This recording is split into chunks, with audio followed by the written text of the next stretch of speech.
Почнете од почеток со Бони Сала.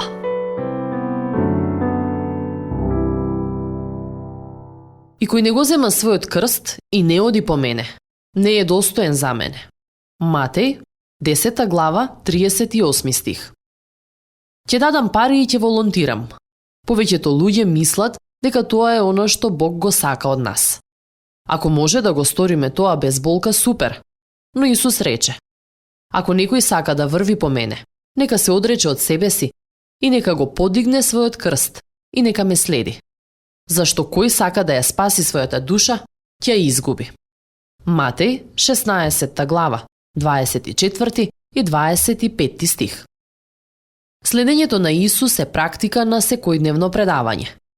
Ова може да почне со спуштање на колена кога стануваш од кревет и изговараш молитва. Исусе, Твој сум денес. Мојот ден е Твој. Употреби ме. Следењето на Исус значи да се даваш себе си на Бог и другите сега. Лесно е да се мисли тоа кога имаме повеќе време, повеќе приходи, повеќе искуство, ќе имаме доволно за да даваме. Исусовиот пат е сосема спротивен. Давајте и ќе ви се даде, рече Исус. Добра мерка, набиена, натресена, преполна, ќе биде дадена во скутот, зошто со каква мерка мерите, со таква ќе ви се одмери. Лука, 6 глава, 38 стих. Кеј Артур едноставно го објаснува.